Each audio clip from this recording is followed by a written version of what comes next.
आप सभी का एक बार फिर से मैं आज की शाम स्वागत करता हूं प्रभु यीशु मसीह के पवित्र नाम से कि उसने आपको और मुझे ये जीवन, ये जिंदगी दिया है। उस खुदा की रहनुमाई के लिए भी हम परमेश्वर का धन्यवाद करते हैं कि उसने हमें ये जिंदगी दी और इस जिंदगी के कारण हमने आज का ये दिन देखा है और उस परमेश्वर का हम हृदय से धन्यवाद करते हैं कि उसने हमें ये जिंदगी दी है।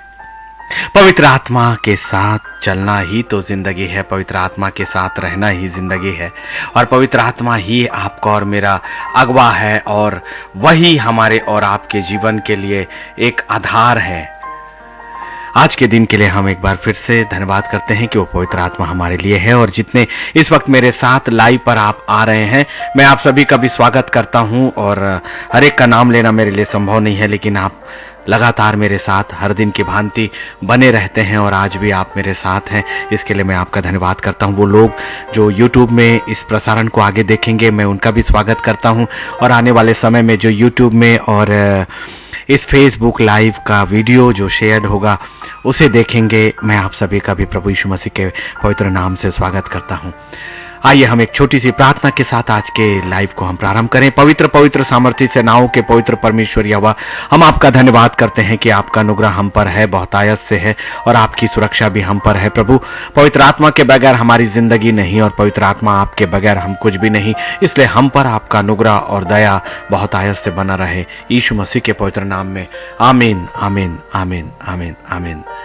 आइए हम सीधे आज की आराधना में चलते हैं, जो एक ट्रैक है, मेरा दिल बने तेरा सिंहासन, मेरी आत्मा तेरा आसन। आइए इस ट्रैक पर चलेंगे और फिर कल से हम अपने खुद की आराधनाओं में जाएंगे। आज ये आखिरी ट्रैक है आपके सामने।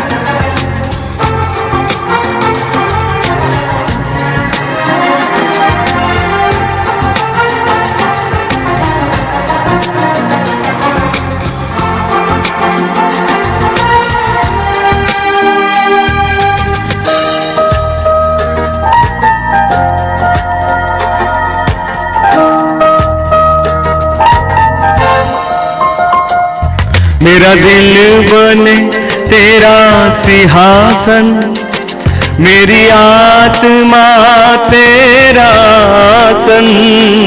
मेरा दिल बने तेरा सिंहासन, मेरी आत्मा तेरा आसन। मेरे दिल में हो तू विराजमान, यीशु मेरे तू है बड़ा महान। मेरे दिल में हो तू विराजमान, यीशु मेरे तू है बड़ा महान। यीशुआ यीशुआ यीशुआ मेरे मन में समा जा। यीशुआ मेरे मन में समा जा। ऐ पवित्र पवित्र सिंहासन, हम तेरा मंदिर और तू हमारा प्रभुओं का प्रभु और राजाओं का राजा। यस परमेश्वर, एक दिन हम तुझे देखना चाहते। तेरे पवित्र वेदी के सामने हमें कबूल कर, कबूल कर।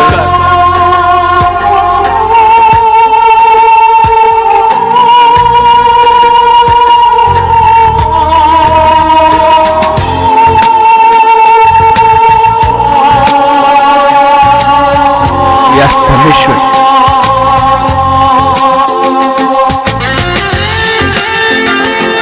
ऐ स्वर्ग के मालिक, तुझे देखना चाहते हैं राजा। आइए आराधना में शामिल हो जाइए।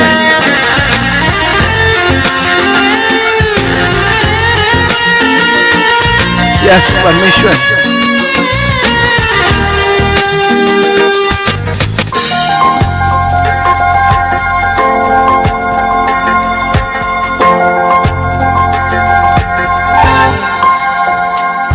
तुझे देखना मैं चाहूं और यीशु तेरे करीब आऊं। तुझे देखना मैं चाहूं तेरे और यीशु करीब आऊं।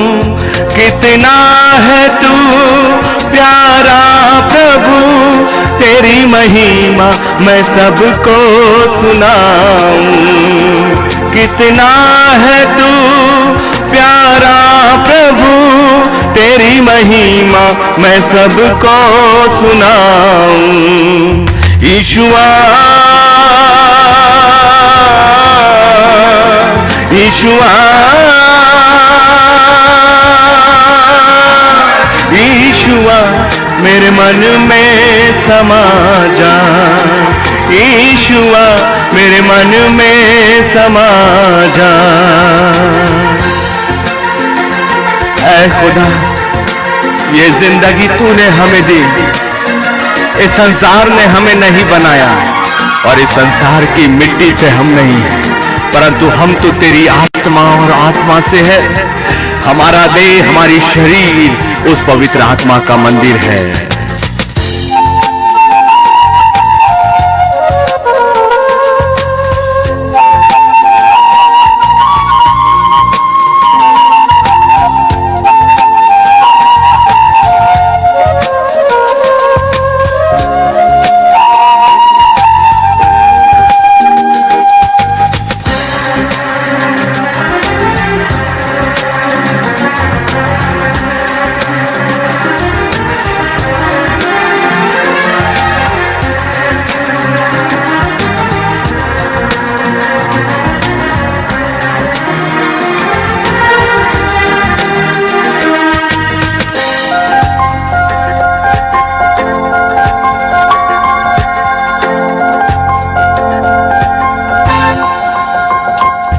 मेरी जिंदगी है तेरी, यीशु तू ही है शान मेरी। मेरी जिंदगी है तेरी, यीशु तू ही है शान मेरी। खुद का लहू देकर तूने मेरी जिंदगी है सवारी, खुद का लहू देकर तूने मेरी जिंदगी है सवारी। ईशुआ ईशुआ ईशुआ मेरे मन में समा जा, ईशुआ मेरे मन में समा जा, ईशुआ मेरे मन में समा जा, ईशुआ मेरे मन में समा जा, ईशुआ मेरे मन में समा जा।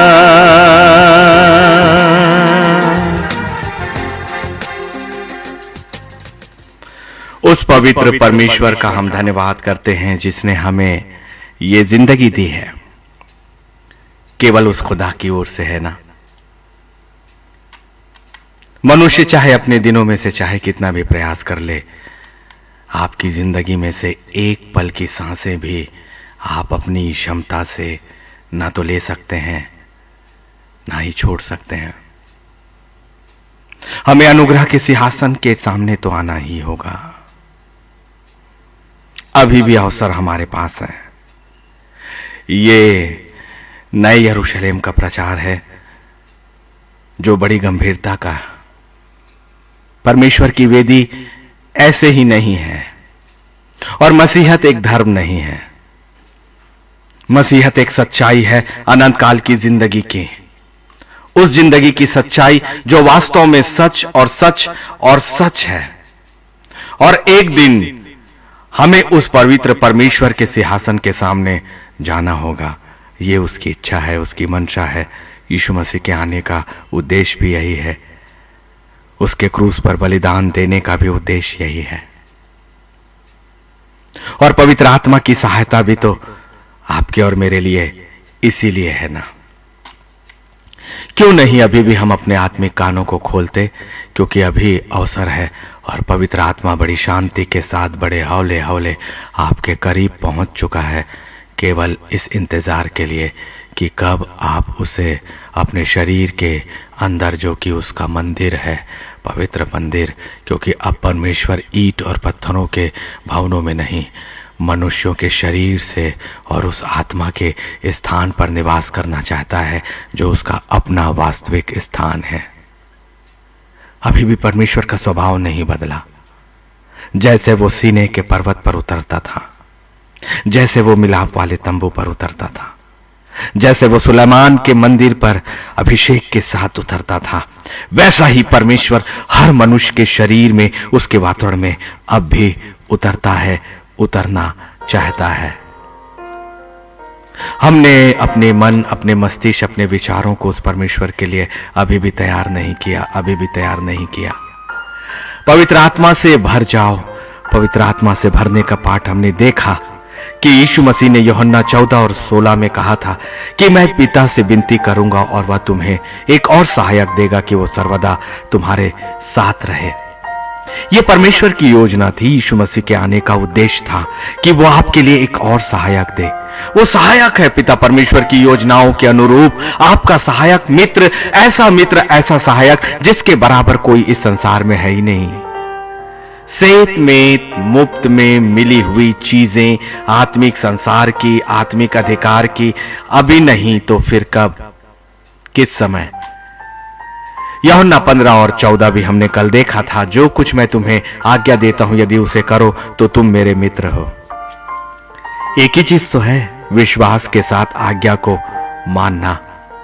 यूहन्ना 15 और 15 में भी कल यीशु मसीह के उन वचनों को हमने देखा कि अब से मैं तुम्हें दास ना कहूंगा, क्योंकि तुम दास नहीं जानता कि उनका स्वामी क्या करता है, परंतु मैंने तुम्हें मित्र कहा है, क्योंकि मैंने जो बातें अपने पिता से सुनी हैं उन्हें सब तुम्हें बता दिया है।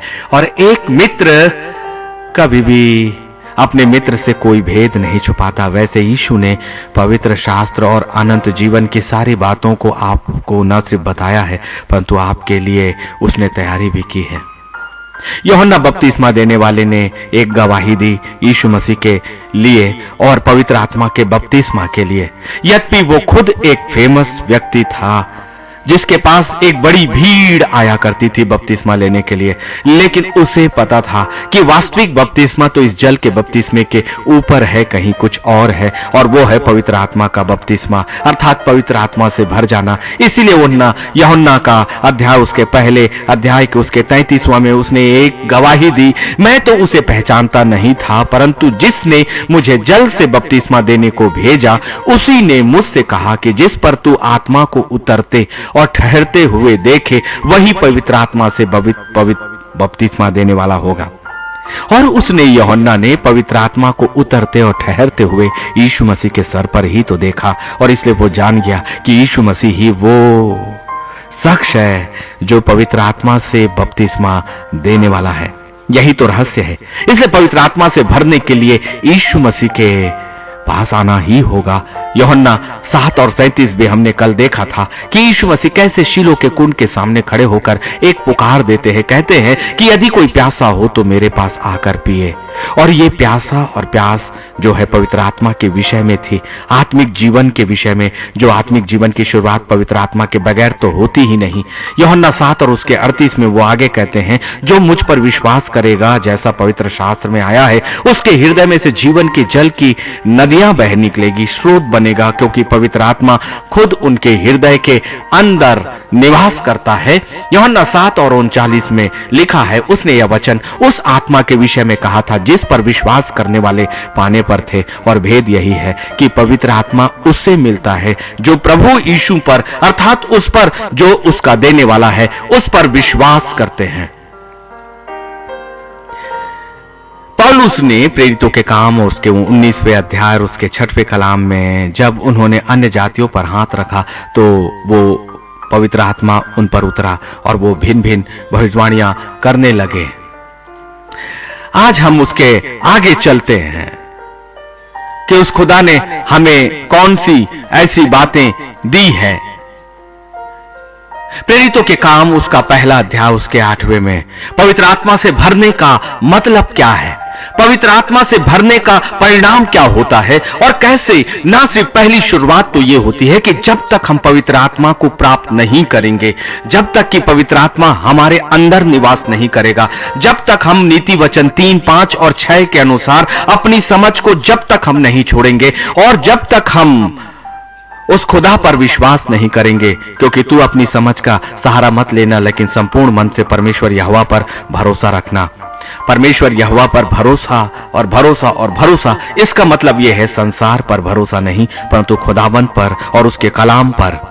और तब पवित्र आत्मा का अभिषेक यीशु मसीह पर विश्वास करने से और उसकी देह में शामिल होने के बगैर नहीं है, क्योंकि ये देह जो है सबने पाप किया और महिमा से रहित है, और पाप तो पाप को ही उत्पन्न करता है। जब हमारे आदि माता पिता ही पापी हो गए तो उनसे उत्पन्न होने वाला वंश तो पापी होना ही था। इसलिए पवित्र आत्मा तब तक नहीं आ सकता क्योंकि वो खुदा की आत्मा है, महापवित्र स्थान में निवास करने वाला, महापवित्र सिंहासन के सामने विराजमान करने वाला। वो अशुद्ध जगह, अशुद्ध शरीर और पाप से भरे हुए शरीर में कभी भी निवास नहीं कर सकता। वो चाहता तो है, इसीलिए वो आपके समीप खड़ा है ताकि आप अभी पश्चाताप करें और यीशु मसीह के पवित्र नाम से अपने आप को शुद्ध और साफ करें और उसके पवित्र लहू से धोकर वो अंगीकार करें और यीशु मसीह पर विश्वास करें। तब उसके नाम से आपको पवित्र आत्मा का बपतिस्मा स्वर्गीय स्थानों से मिलेगा। इसके लिए किसी मनुष्य की जरूरत नहीं, आपके समर्पण और आपके पश्चाताप और खुदा के सामने अपने आप को हद की सीमा तक झुकाने के सिवा और कोई दूसरा रास्ता नहीं, क्योंकि पवित्र आत्मा का बपतिस्मा सिर्फ अनुग्रह और दया से मिलेगा, आपकी और मेरी धार्मिकता से नहीं। सिर्फ दया और अनुग्रह, सिर्फ दया और अनुग्रह। और इसलिए दया और अनुग्रह के लिए हमें झुकना ही होगा। और अब हम आगे चलते हैं कि जब पवित्र आत्मा का बपतिस्मा एक व्यक्ति को मिलता है, जब पवित्र आत्मा को आप प्राप्त करते हो, तो फिर अब एक आत्मिक जीवन की शुरुआत किन किन बातों के साथ, कौन कौन सी विशेष स्वर्गीय चीजों के साथ होती है, इसका अगला भाग पवित्र आत्मा हमें लेकर जा रहा है। मैं नहीं जानता कि आज का प्रचार वो समाप्त करेगा कि कल के दिन के लिए भी वो भाग 3 देगा, मुझे कुछ नहीं पता, लेकिन मुझे ये पता है कि मैं वही कहूंगा जो पवित्र पवित्र आत्मा इस वक्त अभिषेक के रूप में मेरी जुबान पर डालते चले जा रहा है। और यही सत्य है, वचन से बाहर और शब्दों से बाहर और उन वास्तविक अर्थों से बाहर जाने का अधिकार हमें नहीं है। और यदि वास्तविक अर्थों से हम बाहर गए तो जान लीजिए वो लूसीफर का प्रचार है, वो लूसीफर का ज्ञान है। और लूसीफर का ज्ञान सत्य कभी नहीं हो सकता, क्योंकि वो सत्य की आत्मा है ही नहीं। इसीलिए सतर्क रहें।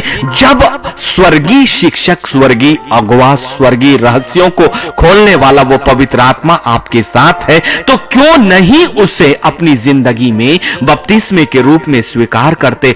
असली बपतिस्मा तो यही है। इस संसार और नदियों और कुंडों और जलों का बपतिस्मा हमारे शरीर तक सीमित है, एक घोषणा है। लेकिन पवित्र आत्मा का बपतिस्मा आपके जीवन में आत्मिक जीवन और खुदावन पवित्र परमेश्वर के सिंहासन से जुड़ने के साथ, यीशु मसीह के नाम के साथ उसकी देह में अपने आप को शामिल करके एक नई आत्मिक जीवन की शुरुआत है। कई लोग ये कहते हैं कि अपने संसार की जिंदगी इस शरीर के साथ आत्मिक जिंदगी है।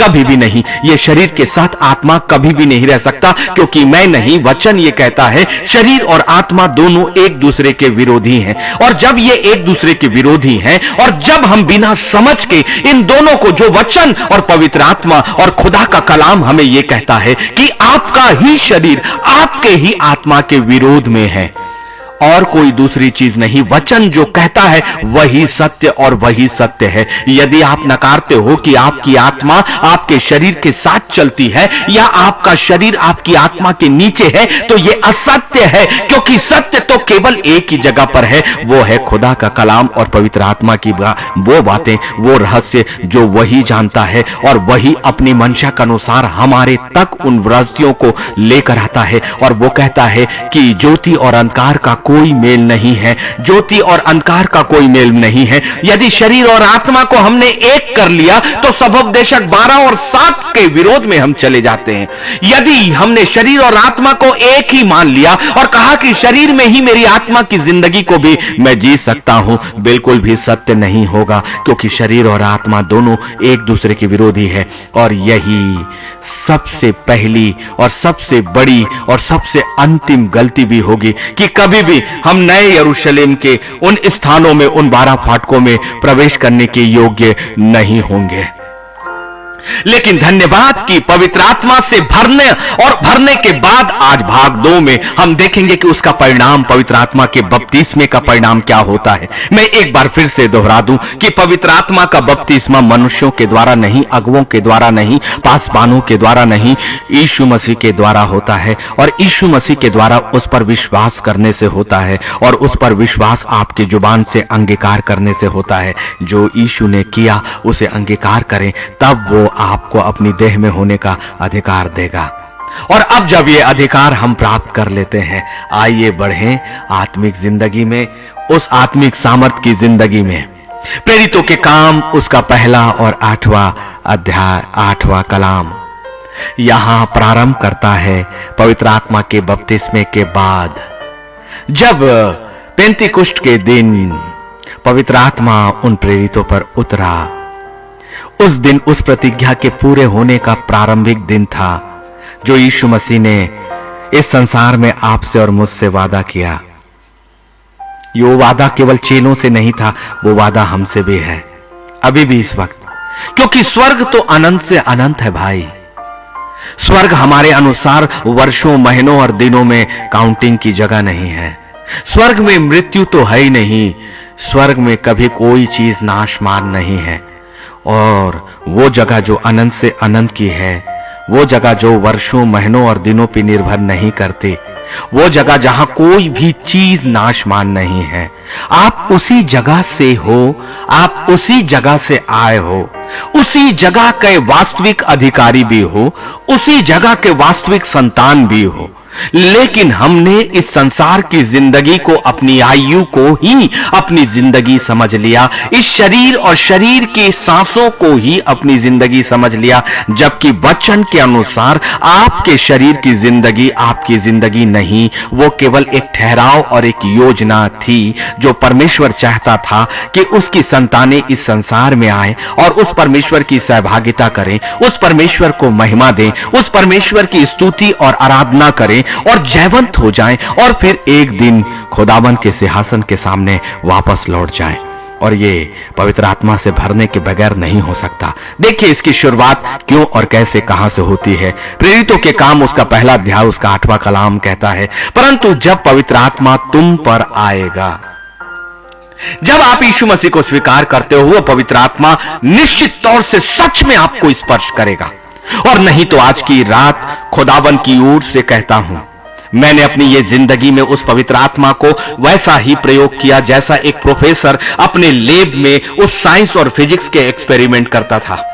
मेरी पूरी जिंदगी उन्हीं चीजों पर निकल गई और मैंने खुदा से कहा कि खुदावन, मैं जो पढ़ाता हूं, जब तक मैं उसे प्रयोगशाला में प्रयोग ना कर दूं या प्रयोग करके दिखा ना दूं, तब तक वो सिद्धांत हमारे लिए पूरा नहीं होता। और यदि पवित्र आत्मा मेरा योग्य शिक्षक है, यदि पवित्र आत्मा एक व्यक्तित्व है, यदि पवित्र आत्मा बातें करता है, यदि पवित्र आत्मा स्पर्श करता है, तो मैं उससे स्पर्श करना चाहूंगा या उसके स्पर्श को महसूस करना चाहूंगा। मैं उसकी आवाज को सुने बगैर विश्वास नहीं करूंगा। मैं उसके आवेग को, और मैं कैसा वो व्यक्तित्व है, कैसे वो मेरे शरीर के अंदर आता है और कैसे वो जाता है, ये अनुभव में जब तक नहीं कर लूंगा, खुदावन मुझे विश्वास नहीं होगा। और अनुग्रह पर आप घुटनों को टेकिए, क्योंकि मांगने से सब कुछ मिलता है। क्योंकि वचन ये कहता है कि तुम्हारा स्वर्गीय पिता तुम्हें मांगे जाने पर, तुम्हारे मांगे जाने पर तुम्हें पवित्र आत्मा क्यों ना देगा, क्यों ना देगा।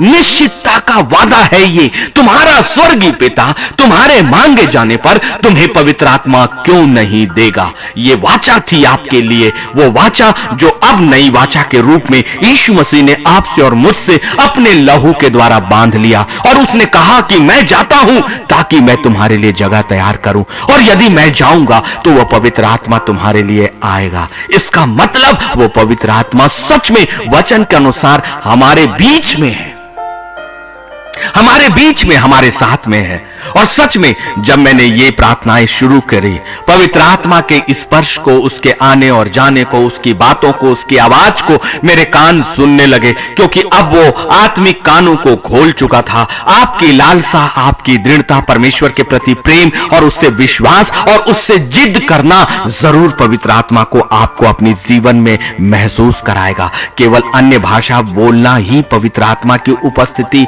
नहीं है। केवल गीतों और आत्मा और वचन के प्रकाशनों को जानना ही पवित्र आत्मा की उपस्थिति नहीं है। पवित्र आत्मा की उपस्थिति अपने इस शरीर में एक आपकी वो आत्मा जो पुरानी आत्मा है उसका एक तरफ हो जाना, और पवित्र आत्मा का उस वचन के अनुसार कि ये तुम्हारी देह पवित्र आत्मा का मंदिर है, अर्थात मंदिर उसका जिसका वो निवासी और भाग है। वही वही वही वही वही वही वही वही वही आपकी आत्मा कहीं अलग हो जाती है और पवित्र आत्मा आपकी आत्मा की जगह आपके व्यक्तित्व में अपना अधिकार कर लेता है। यही है पवित्र आत्मा का बपतिस्मा। और पवित्र आत्मा के साथ पूरे समय एक पल के लिए भी अलग ना होना, क्योंकि यही तो हुआ जब से मरियम की कोख से यीशु नासरी निकले और जब से वचन मरियम के द्वारा, जिब्राइल के द्वारा उसकी कोख में पहुंचा, तब से लेकर गेतसेमनी के बाग तक पवित्र आत्मा उससे अलग नहीं था। वो सामर्थ देता था,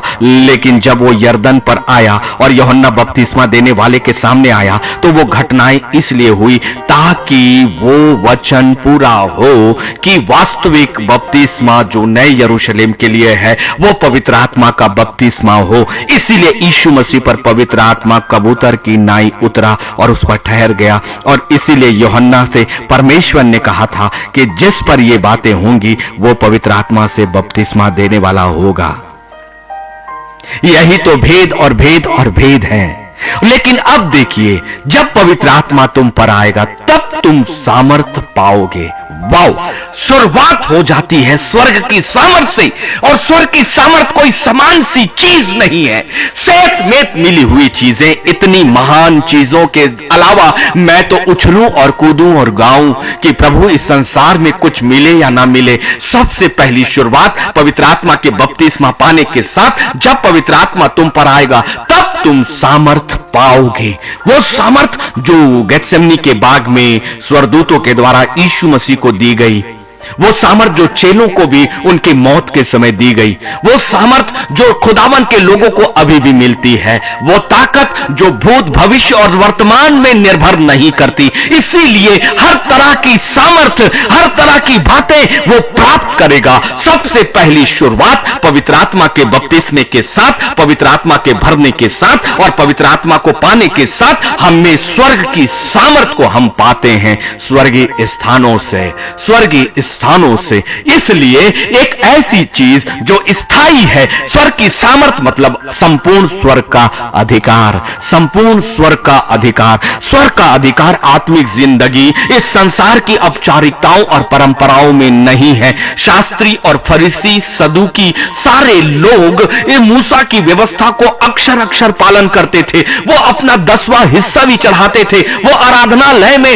शामिल भी होते थे और सारी परंपराओं, सारे पर्वों को मानते थे। लेकिन खुदाबंद ने उन्हें एक सिरे से नकार दिया है, पूरी तरह से नकार दिया है, पूरी तरह से नकार दिया है। लेकिन अभी भी ऐसे झूठे प्रेरित और भविष्यवक्ता है जो आपको झुंडों में लेकर इन्हीं परंपराओं में बांध कर रखे हुए हैं। ये मैं उनका विरोध नहीं करता, लेकिन ये सच और सच जो पवित्र आत्मा आपके सामने रखता है, सामर्थ्य आपके धर्म के कामों से नहीं, सामर्थ पवित्र आत्मा को पाने से होगी। क्योंकि वचन यही सच हमें कहता है कि जब पवित्र आत्मा तुम पर आएगा तब तुम सामर्थ पाओगे। बड़ी चीजों की तलाश, अब झुंडों की जरूरत नहीं, क्योंकि यीशु मसीह आ चुका।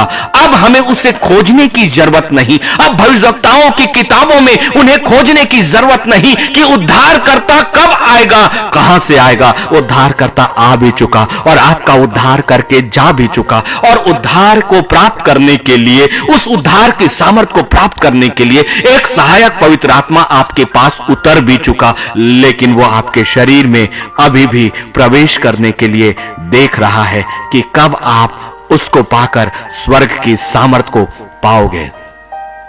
आगे यही वचन प्रेरितों के काम 1 और 8 कहता है, और यरूशलेम और सारे यहूदिया और सामरिया और पृथ्वी के छोर तक मेरे गवाह होंगे। दूसरी बात, पवित्र आत्मा के भरने के बाद, पवित्र आत्मा के बपतिस्मे के बाद, पवित्र आत्मा को पाने के बाद आप पृथ्वी के छोर तक परमेश्वर की सामर्थ को पाने के बाद परमेश्वर की सामर्थ से गवाह बनते हो। इसलिए आप गवाह मनुष्यों से नहीं, मनुष्यों के अगुवों से नहीं, मनुष्यों के प्रचार से नहीं, पवित्र आत्मा के बपतिस्मे के द्वारा पवित्र सामर्थ को पाने के बाद आप गवाह बनते हो। और पवित्र आत्मा आपकी जुबान पर गवाही देगा। पवित्र आत्मा आपको वचन के साथ बांध कर चलेगा। पवित्र आत्मा आपके शरीर के चारों ओर अपनी सामर्थ को देकर चलता चला जाएगा और आने वाली बातें भी वो बताएगा। आपको छिपाएगा भी, आपको लोगों के सामने भी लाएगा। नगर के छोर छोर ही नहीं, पृथ्वी के छोर छोर तक आपको गवाह बनाएगा। क्या आप उस खुदा के गवाह बनना चाहते हैं? बिना पवित्र आत्मा के सामर्थ के गवाहियां नहीं होंगी, बिना पवित्र आत्मा के सामर्थ के प्रचार भी नहीं होगा, बिना पवित्र आत्मा की सामर्थ के कोई शब्द उसके रहस्यों तक आपको पहुंचाएगा नहीं। और सत्य वही है जो सत्य के द्वारा बताया गया हो, और सत्य वही है जो सत्य का आत्मा है, अर्थात पवित्र आत्मा। और पवित्र आत्मा के बपतिस्मे के बगैर वो पवित्र आत्मा को पाना नहीं, और पवित्र आत्मा को पाए बगैर पवित्र आत्मा की सामर्थ हमारे पास नहीं आएगी। और जब तक उसकी सामर्थ हमारे पास नहीं आएगी तब तक हम गवाह भी नहीं होंगे। यीशु मसीह उस जैतून के पहाड़ पर क्या हुआ कि प्रेरितों के काम उसके 1 और 8 में खुदावंद का वचन हमसे बहुतायत के साथ कुछ बातों को करता है, कुछ बातों को वो करता है कि वो जैतून के पहाड़ पर उठा लिया गया, स्वर्ग पर। प्रेरितों के काम 1 और 9 यह कहकर उनके देखते देखते ऊपर उठा लिया गया और बादल ने उसको उनकी आंखों से छिपा लिया। प्रेरितों के आंखों से वो देखते देखते उठा लिया गया, क्या कहकर? परंतु जब पवित्र आत्मा तुम पर आएगा तब तुम सामर्थ पाओगे और यरूशलेम और सारी यहूदिया और सामरिया में और पृथ्वी के छोर तक मेरे गवाह होगे। ये बातें यीशु मसीह ने कही और फिर उनके देखते देखते वो ऊपर उठा लिया गया और बादल ने उनकी आंखों से उसे छुपा लिया। और उनके जाते समय जब वे आकाश की ओर ताक रहे थे तो देखो दो पुरुष श्वेत वस्त्र पहने हुए उनके पास आ खड़े हुए। और ये कौन है? जो वचन प्रेरितों के काम 1 और 10 में बतलाता है, ये परमेश्वर के स्वरदूत परमेश्वर के कलाम को लेकर, परमेश्वर की इच्छा को लेकर, यीशु मसीह के जाने के बाद अब एक नई गवाही को लेकर आए। एक समय जिब्राइल गड़रियों के पास आया पहले आगमन के लिए। जिब्राइल यूसुफ के पास आया, मरियम के पास आया, ज्योतिषियों को भी उसने आगाही दी पहले आगमन के लिए। लेकिन अब फिर से दूत उतर गए जैतून के पर्वत पर, जहां से मेरा यीशु दूसरे आगमन के लिए स्वर्ग में उठा लिया गया, और उसी जगह पर जहां से वो उठाया गया अब वो मरियम की कोख पर नहीं परंतु जैतून के पहाड़ के ऊपर राजाओं के राजा के समान, प्रभुओं के प्रभुओं के समान, श्वेत वस्त्र में, श्वेत घोड़े में, और वो श्वेत घोड़ा और श्वेत वस्त्र और कोई नहीं, सत्य और सत्य और सत्य ही है, और सत्य यही है जो वचन में है। वे दूत उसका प्रचार करने आए और उन्होंने कहा, गलीली पुरुषों को तुम क्यों खड़े स्वर्ग की ओर देखते हो? यही यीशु जो तुम्हारे पास से स्वर्ग पर उठा लिया गया है, जिस रीति से तुमने उसे स्वर्ग को जाते देखा उसी रीति से वो फिर आएगा। यही सच्चाई। स्वरदूतों ने जो कहा वो पूरा हुआ, जिब्राइल ने जो कहा वो पूरा हुआ, और इसलिए इन दो स्वरदूतों के द्वारा परमेश्वर का वचन जो आपके और मेरे लिए पहुंचाया गया ये भी जरूर पूरा हो रहा है। तुम क्यों खड़े होकर स्वर्ग की ओर देख रहे हो? यही यीशु जो आपके बीच से गया है, तुम्हारे बीच से गया है, जो तुम्हारे पास से स्वर्ग पर उठा लिया गया है, स्वर्ग पर उठा लिया गया है, स्वर्ग पर उठा लिया गया। इसलिए जब एक अंतिम मानव स्वर्ग पर उठा लिया गया तो हम भी स्वर्ग पर उठा लिए जाने के लिए बनाए गए, क्योंकि वही हमारा अगवा होकर स्वर्ग में गया ताकि आपके लिए एक जगह तैयार करे। और ये पवित्र आत्मा के बपतिस्मे के बगैर उस जगह को प्राप्त करना असंभव असंभव असंभव है, क्योंकि ये बात भी सच ठहरेगी जो प्रेरितों के काम उसका पहला अध्याय उसके 11वें में है, जिस रीति से तुमने उसे स्वर्ग को जाते देखा है उसी रीति से वो फिर आएगा, वो फिर आएगा। ये दूसरा आगमन और अंतिम आगमन, दूसरा और अंतिम, क्योंकि उसके बाद कोई पृथ्वी नहीं, कोई आकाश नहीं, कोई नहीं, केवल आत्मिक जगह पर आत्माओं का साम्राज्य जो हमेशा का है। इसलिए शरीर और शरीर के साथ आप वहां नहीं जा सकते। पहला कुरिन्थियों 3 और 16 कहता है कि पवित्र आत्मा का बपतिस्मा जब आपको मिलता है और जब पवित्र आत्मा से आप भरते हो तो फिर क्या होता है? वहां लिखा है, क्या तुम नहीं जानते कि तुम परमेश्वर का मंदिर हो और परमेश्वर का आत्मा तुम में वास करता है? पवित्र आत्मा से भरने के बाद वो पवित्र आत्मा आपके शरीर के अंदर वास करता है, अर्थात पवित्र परमेश्वर उसे अपना मंदिर समझता है और परमेश्वर आपके साथ रहता है। इसीलिए तो उसने होशे की किताब उसका पहला अध्याय और 9 में आपसे कहा है एक वादा कि जहां जहां तू जाएगा तेरा परमेश्वर यहोवा वहां वहां तेरे संग रहेगा। क्या परमेश्वर का साथ चलना उस वाचा के संदूक के ऊपर नहीं दिखा आपको? क्या परमेश्वर का दिन में बादल के खंभों के रूप में अपनी प्रजा के ऊपर छाया करना आपको नहीं दिखता? क्या आपके अपने परमेश्वर का रात में उस आग के खंभे के रूप में अपनी प्रजा की सहायता करना, और जब फिरौन की सेना उसके अपने लोगों के पीछे आ गई तो परमेश्वर की आंख ने उसे स्वर्ग से देखकर ऐसा घबरा दिया और उसके लोहे के रथों को परमेश्वर की सेनाओं ने ऐसे चकनाचूर कर दिया जैसे वो थे ही नहीं। और उसका वाचा बिल्कुल पूरा हुआ कि जिन मिस्रियों को तुम अभी देखते हो उन्हें तुम फिर कभी नहीं देखोगे। जिस संसार को तुम अभी इस वक्त देखते हो तुम उसे फिर कभी नहीं देखोगे। पवित्र आत्मा के बपतिस्मे के साथ नए यरूशलेम की तैयारी, नए यरूशलेम के प्रस्थान करने का प्रारंभ, और जिस दुख और तकलीफ और पीड़ा को, जिन लोगों के अन्याय को, जिन लोगों के द्वारा पीड़ा को तुम अपनी जिंदगी में अभी देखते हो उन्हें अनंत काल के लिए तुम कभी भी नहीं देखोगे। कनान देश आशीषों का देश था, लेकिन वहां पहुंचने के बाद भी कहीं ना कहीं मनुष्य के शरीर में पीड़ा जरूर रही, लेकिन अब एक नया वादा, नई वाचा के साथ। ये पुरानी वाचा का समय नहीं, परंतु नई वाचा का समय है। और नई वाचा पवित्र आत्मा के बपतिस्मे के साथ बांधी है यीशु ने अपने लहू में होकर, अपने लहू में होकर। और ये वाचा पवित्र आत्मा के साथ बनती है, पवित्र आत्मा के गिफ्ट के साथ बनती है। पवित्र यीशु की देह में शामिल होना भी यही है, यही है।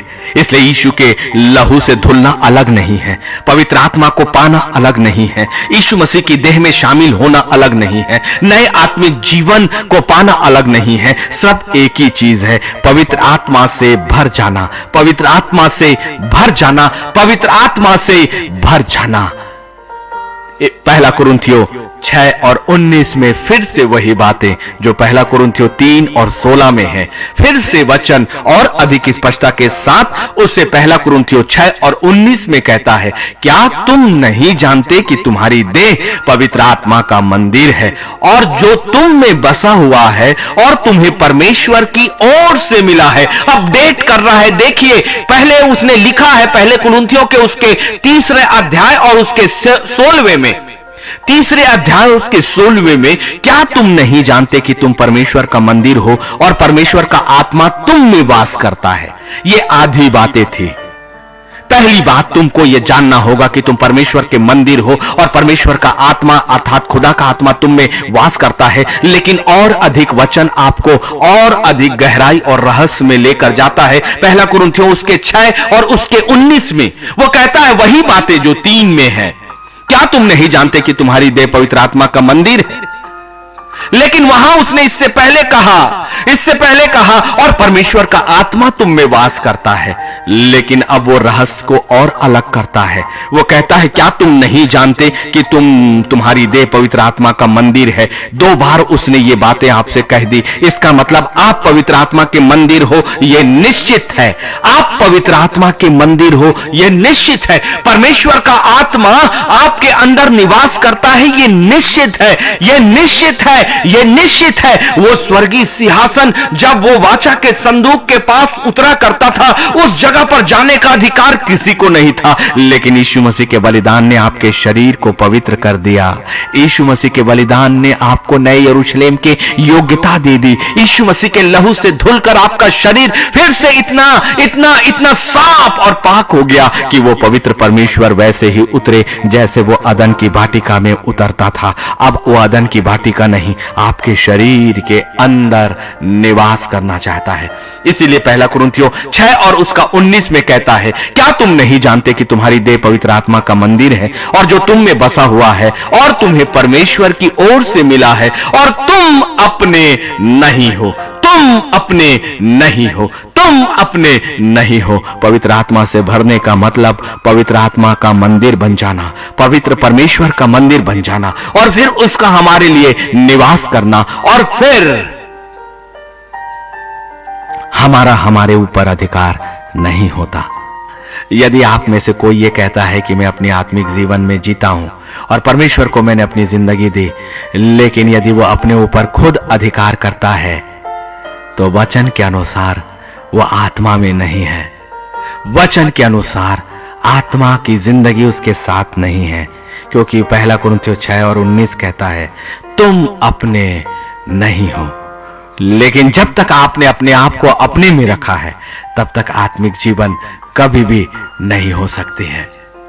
प्रेरितों के काम उसका 2 अध्याय उसका 17वां कलाम कहता है, और यही बातें योएल भविष्यवक्ता ने अपने 2 अध्याय और उसके 28 में कहा है। दोनों जगह नए नियम में भी ये बातें ज्यों का त्यों, और योएल की किताब भविष्यवक्ता पुराने नियम में भी ज्यों का त्यों एक ही बात को नया नियम और पुराना नियम दोहराता है। मतलब ये स्थायी बातें हैं, स्थायी बातें जो प्रेरितों के काम 2 और उसके 17 में और योएल 2 और उसके 28 में है कि परमेश्वर कहता है कि अंत के दिनों में ऐसा होगा कि मैं अपनी आत्मा सब मनुष्यों पर उंडेलूंगा और तुम्हारे बेटे और बेटियां भविष्यवाणी करेंगे। पवित्र आत्मा को पाने के बाद, पवित्र आत्मा से भरने के बाद सबसे पहले सामर्थ आती है, फिर आप गवाह बनते हो, फिर आप पवित्र आत्मा का मंदिर बनते हो। और अब और बातें क्या है इसके आगे कि आप भविष्यवाणियों का अधिकार प्राप्त करते हो, जो सच और वास्तविक भविष्यवाणियां हैं। ऐसी भविष्यवाणियां नहीं कि आपके पर्स का नोट बढ़ गया होगा, देख लीजिए, ऐसी भविष्यवाणी नहीं कि आपने इस कलर का कपड़ा पहना है, ऐसी भविष्यवाणियों के भविष्यवक्ता नहीं। आपको जमीन मिलने वाली है, ऐसी भविष्यवाणियों की भविष्यवक्ताई नहीं। क्योंकि पवित्र आत्मा इस संसार की बातें नहीं, आत्मा की बातें और आत्मिक साम्राज्य की वास्तविक भविष्यवाणियों को आपसे कहना और करना चाहता है। इसीलिए जब पवित्र आत्मा का बपतिस्मा आपको मिलेगा, आपको वो भविष्यवाणियों को करेंगे और जवान दर्शन देखेंगे और तुम्हारे पुराने स्वप्न देखेंगे। परमेश्वर भूत और भविष्य और वर्तमान को आपके लिए हटा देगा। यही वो अवस्था है कि शरीर में जब पवित्र आत्मा आएगा तो, और पवित्र आत्मा जब आता है तब हम अपने अपने नहीं रह जाते। तो फिर पवित्र आत्मा हमारे शरीर को उन सीमाओं में लेकर जाता है जो उसकी खुद की सीमा है, और उसकी सीमाओं में भविष्य भूत वर्तमान नहीं, वो जो है सो है।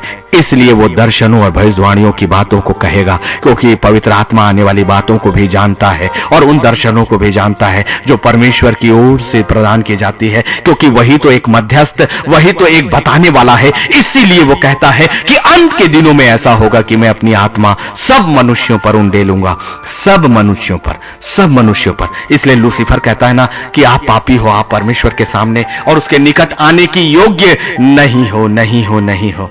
लेकिन आप जान जाइए, उसे कहिए कि खुदावन का वचन मुझसे कहता है कि अंत के दिनों में सब मनुष्यों पर वो अपनी आत्मा उंडेलेगा, और मुझ पर भी खुदा की आत्मा उंडेली गई है। इसलिए लूसीफर तू चला जा, क्योंकि अब मुझे भविष्यवक्ताई की आत्मा, दर्शनों की आत्मा और स्वप्नों का भेद बताने के सामर्थ मिलती है। ये है स्वर्गीय सामर्थ। वास्तव में 3 बातें और आपके जीवन में जुड़ गई। आपने सामर्थ पाया, आप गवाह बने, आप पवित्र आत्मा का मंदिर बने। अब भविष्यवाणियों की आत्मा आपको मिलेगी, दर्शनों की आत्मा आपको मिलेगी, स्वप्नों के भेद बताने की आत्माएं मिलेंगी। दर्शन और स्वप्नों के भेद में जमीन और आसमान का अंतर है। और उसके आगे और देखिए, जो प्रेरितों के काम उसका 2 अध्याय उसके 18वें, और यही बातें योवेल 2 और उसके 29 में लिखी है। वरन मैं अपने दासों और अपनी दासियों पर भी उन दिनों में अपनी आत्मा में से उंडेलूंगा। अपनी आत्मा में से एक अतिरिक्त चीजें, एक बार आपकी माता के गर्भ में रचे जाने के समय आपके उस माता के गर्भ में वो आत्मा उंडेली गई, लेकिन अब अंतिम समय में वो अपनी आत्मा में से उंडेलेंगे और वे भविष्यवाणी करेंगे। ये पवित्र आत्मा को पाने के बाद, पवित्र आत्मा से भरने के बाद योवेल 2 और 30 में एक बार फिर से आ जाइए। और मैं आकाश में और पृथ्वी पर चमत्कार अर्थात लोहू और आग के खंभे दिखाऊंगा। वही बातें जो इस्राएलियों के निर्गमन के समय हुई थी, मिस्र से आजादी के समय। मिस्र के आजादी के समय लोहू के चमत्कार दिखे गए। नील नदी लोहू में बदल गई। आग और धुएं का बादल इस्राएलियों के ऊपर था। और एक बार फिर योवेल 2 और 30 के माध्यम से नए यरूशलेम में निर्गमन के लिए भी एक बार मिस्र से लोग निकले और कनान देश में पहुंचे। लेकिन अब इस संसार, पुराने आकाश और पुरानी पृथ्वी से लोग निकलेंगे और नए यरूशलेम तक आत्मा की जिंदगी में जाएंगे। और प्रभु फिर से कहता है कि आकाश में और पृथ्वी पर चमत्कार अर्थात लोहू और आग और धुएं के खंभे दिखाऊंगा। यकीन करें, निर्गमन जो संसार का था वो हो चुका मूसा की अगुवाई में, लेकिन अब पवित्र आत्मा की अगुवाई में इस पुराने आकाश और पृथ्वी से निर्गमन करके नए आकाश और नई पृथ्वी, नई जगह जो तीसरा स्वर्ग है, उस जगह पर जाने की तैयारी करें। भविष्यवाणियां अब खतरनाक स्तर पर आ रही है। योवेल 2 और 31 की, यहोवा के उस बड़े और भयानक दिन के आने से पहले सूर्य अंधियारा होगा और चंद्रमा रक्त सा हो जाएगा। मूसा के समय ये बातें नहीं हुई थी, केवल आग और बादल का खंभा आया। लेकिन अब दूसरे आगमन के बाद एक अंतिम निर्गमन के समय परमेश्वर आकाश और पृथ्वी में चमत्कार करेगा, लोहू और आग के धुएं के खंभे दिखाएगा। और ये बातें आप क्यों जान पाओगे? क्योंकि परमेश्वर की आत्मा को भरने के साथ, उसके अभिषेक के साथ वो हमें भविष्यवक्ताई, दर्शनों और स्वप्नों की आत्मा और उन भेदों को जानने का मौका देगा। इसलिए अब अंत के समय को आप जानोगे, उन दर्शनों को देखने लगोगे, उन स्वप्नों को परमेश्वर आपको दिखाएगा जो अंतिम समय में वो करने वाला है। यही भेद और यही रहस्य है। सबसे बड़ी चीजों को, अंतिम न्याय और अंतिम न्याय के दंड को देखने की क्षमता, उन भविष्यवाणियों को करने की क्षमता, उन आने वाली बातों का दर्शन आप सेहत में अपनी जगह पर पाने वाले हो। बस छोड़िए ऐसे महान अवसर को कि आने वाले भयानक दिनों को भी आप इस संसार में अभी देख सकते हो और खुद आगाह होकर लोगों को भी आगाह कर सकते हो। इसलिए पवित्र आत्मा का बपतिस्मा, पवित्र आत्मा से भरना केवल अन्य भाषा नहीं है, पवित्र आत्मा से भरना केवल प्रार्थना का जीवन नहीं है, पवित्र आत्मा से भरना आत्मा में गाना नहीं है। वास्तविक पवित्र आत्मा से भरना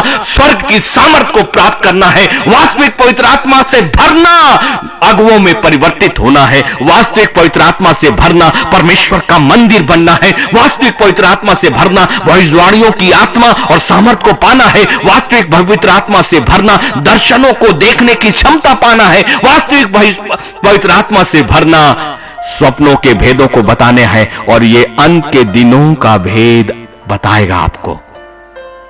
बहुत बड़ी चीज, इतनी बड़ी चीज को छोड़कर हमने इस संसार में कौन कौन सी भविष्यवाणियों के पीछे अपनी जिंदगी को लगा कर रखा है। सब कुछ व्यर्थ है। सब उपदेशक 1 और 9 को जरूर याद करें। जो कुछ इस पृथ्वी पर और सूर्य के नीचे है उसमें कोई परिवर्तन नहीं होना है। परिवर्तन एक में होना है, आत्मा का नया शरीर मिलना जो श्वेत वस्त्रों के साथ है और उन भयानक दिनों से बाहर निकल जाना, क्योंकि यीशु आपको एक नए यरूशलेम के लिए इस संसार से उठा लेगा। इससे पहले कि इस संसार पर वो भयानक दिन आए और सूर्य अंधियारा होगा और चंद्रमा रक्त हो जाएगा, उससे आने वाली बातें आपकी आत्मा पहले ही देखेगी। लेकिन एक और बातें हैं योवेल 2 और 32 में, उस समय जो कोई यहोवा से प्रार्थना करेगा वो छुटकारा पाएगा और यहोवा के वचन के अनुसार सिय्योन पर्वत पर और यरूशलेम में जिन बचे हुओं को यहोवा बुलाएगा वे उद्धार पाएंगे। क्या आप इनमें से हैं जो अभी प्रार्थना करेंगे? अभी प्रार्थना करेंगे योवेल 2 और 32 की भविष्यवाणी पर विश्वास करके। उस समय जो कोई यहोवा से प्रार्थना करेगा वह छुटकारा पाएगा और यहोवा के वचन के अनुसार सिय्योन पर्वत पर और यरूशलेम में जिन में बचे हुओं को यहोवा बुलाएगा वे उद्धार पाएंगे। वे उद्धार पाएंगे, वे उद्धार पाएंगे। पवित्र आत्मा का भरना यही है, यही है, यही है। पहला कुरिन्थियों 2 और 10। परंतु परमेश्वर ने उनको अपने आत्मा के द्वारा हम पर प्रकट किया, क्योंकि आत्मा सब बातें वरन परमेश्वर की गूढ़ बातें भी जांचता है। वाह! पवित्र आत्मा से भरने पे और आगे चलते चलिए। अथाह और अथाह और अथाह बातें जो स्वर्ग और स्वर्ग से है, आत्मा को पाने की बातें, आत्मा सब बातें परमेश्वर की गूढ़ बातें भी जानता है और इसलिए परमेश्वर की उन गूढ़ बातों को पवित्र आत्मा आपसे बातें करेगा, आपको बताएगा, आपको समझाएगा। इसीलिए यूहन्ना 14 और 26 भी है, परंतु सहायक अर्थात पवित्र आत्मा जिसे पिता मेरे नाम से भेजेगा वह तुम्हें सब बातें सिखाएगा और जो कुछ मैंने तुमसे कहा है वो सब तुम्हें स्मरण कराएगा। कितना महत्वपूर्ण है कि परमेश्वर की गूढ़ बातें जो आत्मा जानता है और जो यीशु मसीह ने कहा है वो बातें, उनका अर्थ पवित्र आत्मा सिखाएगा। वचन बड़ी स्पष्टता के साथ आपके सामने है, जो पवित्र आत्मा खुद अपने बारे में भेदों को आपके सामने खोल चुका। वो सहायक है, वो पवित्र आत्मा जिसे पिता मेरे नाम से भेजेगा। यूहन्ना 14 और 26, वह तुम्हें सब बातें सिखाएगा। इसलिए मनुष्यों के सामने क्यों सीखते हैं? मनुष्यों के सामने पहले नहीं, जब तक कि खुदा और पवित्र आत्मा खुद किसी मनुष्य को आपका अगवा ना बनाए। मूसा को परमेश्वर ने चुना, हारून का चुनाव परमेश्वर के द्वारा था, यहोशू का चुनाव भी परमेश्वर के द्वारा था। इन्हें बड़े बड़े अधिकार भी परमेश्वर से मिले, लेकिन आपने अपने अगवा का चुनाव खुद के मन या खुद के परिवार या खुद की परिस्थितियों या खुद की सरलता के अनुसार किया है। क्या जरूरत, जब परमेश्वर खुद आपका अगवा, उसका पवित्र आत्मा खुद आपका अगवा। इसलिए पवित्र आत्मा से सबसे पहले भर जाइए, भर जाइए, भर जाइए। कल हमने पवित्र आत्मा को पाना और किस तरह से पाते हैं ये देखा, लेकिन आज पवित्र आत्मा को पाने के बाद कौन कौन सी बड़ी चीजें आपके जीवन के साथ जुड़ती हैं। पवित्र आत्मा ने बड़ी गहराई के साथ हमें उन जगहों पर लेकर गया। मुझे नहीं पता कि क्या इसके आगे की बातें भी वो भाग 3 में हमें कहने वाला है कि इसी जगह पर वो रोकने वाला है। इसीलिए पहला कुरिन्थियों 12 उसका 4 अध्याय कहता है, परमेश्वर तो कई प्रकार के वरदान हैं, परमेश्वर वरदान तो कई प्रकार के हैं, परंतु आत्मा एक ही है। एक ही आत्मा आपको अलग अलग वरदानों से भर सकता है। आइए उस पवित्र आत्मा को पाने के बाद, उससे भरने के बाद उन चीजों का आनंद उठाएं, उन बातों की तैयारी करें जो पवित्र आत्मा से भरने के बाद एक परिणाम के रूप में हमें मिलता है। पवित्र आत्मा को कभी भी शोकित मत करें। पवित्र पवित्र परमेश्वर, हम आपकी वेदी के सामने हैं और आपका धन्यवाद करते हैं कि आपका पवित्र आत्मा हमारे साथ है।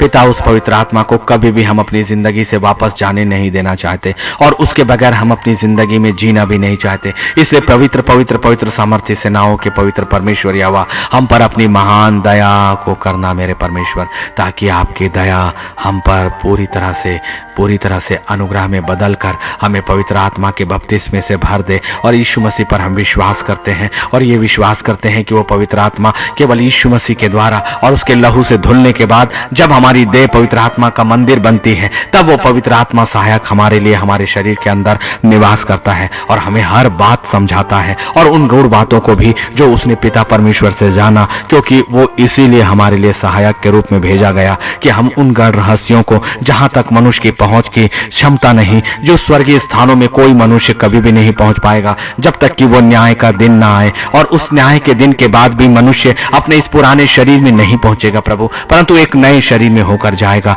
और हम उसी शरीर के लिए आपके साथ तैयारी करना चाहते। पिता, हमें कबूल करें, हमारी आत्मा को कबूल करें और हमारे शरीर को शुद्ध और पवित्र और साफ करें। और हम तैयार हैं प्रभु उस बपतिस्मे के लिए, उस भराव के लिए जो पवित्र आत्मा का है, ताकि हम रहस्यों और खुदा के वास्तविक जिंदगी में जी सकें, उस पवित्र परमेश्वर के साथ निवास कर सकें। ऐ अनुग्रहकारी, हम में से हर एक पर अपनी आग इसी वक्त उतारे, इसी वक्त हमारे आग हमारे ऊपर पूरी तरह से उतर जाए। तेरी पवित्र सुरक्षा हमारे घरों के चारों ओर कब्जा करे यीशु मसीह के पवित्र नाम से। पवित्र सेना हमारे चारों ओर इसी वक्त पांति बांधे और पवित्र वेदी की आग, पवित्र आत्मा की आग के साथ हमारा अभिषेक इसी वक्त करे। आने दो, आने दो, आने दो, आने दो, आने दो पवित्र आत्मा को अपने सरों पर, अपने सरों के ऊपर बहुतायत के साथ उन जिंदगियों के ऊपर आने दो यीशु मसीह के पवित्र नाम में, यीशु के नाम पर, यीशु के नाम पर, यीशु मसीह के पवित्र नाम में। आमीन, आमीन, आमीन, आमीन। मैं धन्यवाद करता हूं। मुझे नहीं पता कि कल का दिन हम पवित्र आत्मा के भाग 3 में जाएंगे या किसी नई बातों में जाएंगे, लेकिन 9:30 बजे ठीक नई आराधना के साथ और नए कलाम के साथ कल का दिन फिर से हम देखने वाले हैं। प्रभु का धन्यवाद हो। जय मसीह के।